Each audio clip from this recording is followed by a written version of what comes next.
విశాఖపట్నంలోని హరే కృష్ణ మూవ్మెంట్ ఆధ్వర్యంలో జగన్నాథ రథయాత్ర ఘనంగా నిర్వహించారు.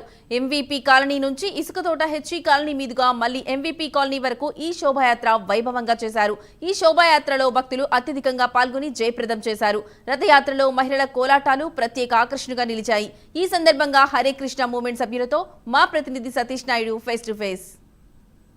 రథయాత్ర సందర్భంగా రాష్ట్ర వ్యాప్తంగా దేశవ్యాప్తంగా కూడా జగన్నాథ రథయాత్రలు జరుగుతున్నాయి. ఇక్కడ విశాఖలో మనం చూసుకుంటున్నాము. హరే కృష్ణ మూమెంట్స్ వారు ఇక్కడ రథయాత్రను నిర్వహిస్తున్నారు. స్వామి చెప్పండి, రథయాత్ర అక్కడ స్పెషాలిటీ ఏంటి? ప్రతి సంవత్సరం ఎలా చేస్తుంటారు? సో జగన్నాథ్పురంలో ఏదైతే రథయాత్ర జరుగుతుందో ఆ రథయాత్రను పురస్కరించుకుని మనము ఈ యొక్క హరే కృష్ణ మూమెంట్ విశాఖపట్నం తరఫున ఈ యొక్క ఎంవీపీ కాలనీలో ఐఏఎం కాలనీ స్టార్ట్ చేసి కిషోర్ జంక్షన్ వెంకోష్పాలెం మీదుగా ఈ యొక్క ఎంటైర్ ఎంవీపీ కాలనీ అంతా కూడా మనము ఈ యొక్క జగన్నాథ స్వామి రథయాత్ర చేస్తున్నాము. ఈ రథయాత్రలో భక్తులందరూ కోలాట కళాహాలతో, కీర్తనలతో, హరినామ సంకీర్తనతో మారుమోగాలి విశ్వశాంతి కోసం ఈ రథయాత్ర చేస్తున్నాము. భక్తులందరూ కూడా రథయాత్రలో అధిక సంఖ్యలో పాల్గొంటున్నారు. పాల్గొన్న వారందరూ కూడా భగవంతునికి హరినామంలో దర్శనం చేసుకుని శాస్త్రాలు చెప్తారు, రథం తిష్టంతి వామం దృష్ట్యా పునర్జన్మ వృత్తి. రథంలో ఉన్న ఆ యొక్క కేశవుడిని జగన్నాథ్ దర్శనం చేసుకుంటారో పునర్జన్మ ఉండదని చెప్పి శాస్త్రాలు చెప్తున్నారు అనమాట. సో భక్తులందరూ అవకాశం తీసుకోవాల్సి కోరుచున్నాము. అసలు ఈ రథయాత్ర స్పెషాలిటీ ఏంటి స్వామి? బృందావనం ఒకసారి కృష్ణుడు ద్వారక నుంచి హస్తినాపురంకి వెళ్తారు.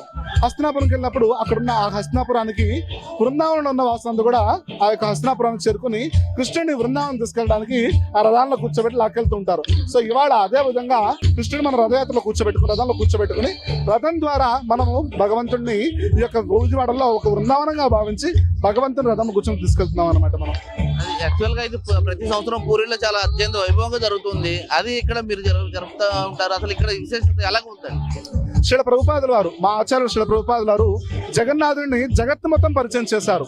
ఇక్కడే కాదు, ఎంటైర్ ప్రపంచం, ఈవెన్ పాకిస్తాన్ లాంటి దేశాల్లో కూడా, ఇరాన్, ఇరాక్ రాజ్యాల్లో కూడా ఈ యొక్క జగన్నాథ స్వామి రథయాత్ర జరుగుతూ ఉంటుంది. సో భక్తులందరూ కూడా జగన్నాథ్ దర్శనం చేసుకోవాలని సత్సంకల్పంతో ఆచార్యులు చేసినటువంటి ప్రణాళికే ఈ యొక్క జగన్నాథ రథయాత్ర. సో ఈ జగన్నాథ రథయాత్ర మనం ఇక్కడ చేయాలంటే అందరూ MVP colony, it's housing board colony అందరూ కూడా వచ్చి భగవంతునికి దర్శనం చేసుకుంటారని అవకాశం ఇక్కడ చేస్తాం అనమాట. ఈ రథయాత్ర ఎక్కడి నుంచి మొదలయ్యి ఎక్కడి వరకు వెళ్తుంది? తర్వాత స్వామివారు ఎక్కడ తీసుకెళ్తారు? ఐఏఎం కాలేజ్ స్టార్ట్ అయ్యి ఇసుదోడ మీదుగా వెంకోస్పాలెం మీదుగా వచ్చి మళ్ళీ ఐఏఎం కాలేజ్కే ఎండ్ అవుతుంది అనమాట. భగవంతుడు మన మందిరానికి వెళ్ళిపోతారు. మళ్ళీ తిరిగి బహుళయాత్ర అనేది మనము మాధవధార ఎన్జేజీఓ కాలనీ వైభవ వెంకటేశ్వర టెంపుల్ స్టార్ట్ చేసి మాధవధార కమ్యూనిటీ హాల్కి ఎండ్ చేస్తాం అనమాట. సో మధ్యలో మనకి టెంపుల్లోనే స్వామివారు శయనిస్తారనమాట. అది మనం చూసుకుంటున్నాము. జగన్నాథ స్వామిని జగన్ మొత్తం పరిచయం చేయాలన్న విధంగా వాళ్ళు హరేరామ మూవ్మెంట్ వారు ఈ కార్యక్రమం అయితే నిర్వహిస్తున్నారు. ఈ కార్యక్రమం రథయాత్రకి, పూరి జగన్నాథ రథయాత్రకి ఎంత ప్రాముఖ్యత అయితే ఉందని చెప్పుకోవాలి. ఆయన జగన్నాథ స్వామిని ఊరంతా కూడా ఎగురుతుండడానికి మనం చూస్తున్నాము. అందరూ కూడాను చాలా కోలాహలంగా కోలాటం ఆడుతూ స్వామివారికి నమస్కారాలు చేస్తున్నారు. ఎంతో మంది భక్తులు, ఒక పక్కన ఆడవాళ్ళు, ఒక పక్కన మగవాళ్ళు కూడా దీంట్లో పాల్గొని చాలా అద్భుతంగా ఈ కార్యక్రమం అయితే నిర్వహిస్తున్నారు. ఒకసారి మనం వీళ్ళతో మాట్లాడే ప్రయత్నం అయితే మనం చేద్దాము. అమ్మ, మీరు ఎక్కడి నుంచి వచ్చారు?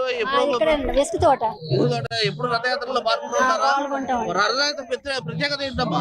అది కృష్ణుడు, అది దేవుడు మహిమ కదా బాబా, ఎందుకు వచ్చాము.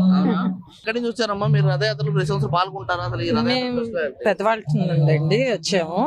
ఇదే ఫస్ట్ టైం వచ్చాము రథయాత్రలో పాల్గొనడానికి. ఎలా అనిపిస్తుంది? చాలా హ్యాపీగా ఉందండి. హరే కృష్ణ అంటే రీసెంట్ గా మేము హరే కృష్ణ దీనికి వీటికి వెళ్తూ ఉంటున్నాము. అందుకు ఇంకా మా బ్యాచ్ తో ఇలా వచ్చాము.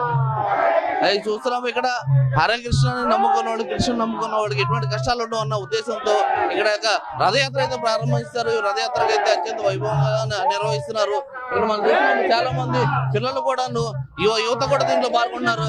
తమ్ముడు, ఏంటి ఎలా అనిపిస్తుంది రథయాత్ర? ప్రతి సంవత్సరం పాల్గొంటున్నాము ఏంటి? ప్రతి సంవత్సరం పాల్గొంటున్నాము. దేవుడు సన్నిధిలో ఉండడానికి మాకు చాలా అదృష్టవంతులు. Thank you. అది చూస్తున్నాం. ఇక్కడైతే చాలా మంది యువకులు చాలా స్వచ్ఛందంగా ఇక్కడ పాల్గొనడం అయితే మనం జరుపుకుంటున్నాము. కెమెరామెన్ శ్రీనివాస్ తో సతీష్ నాయుడు, ప్రైమ్ న్యూస్ విశాఖపట్నం.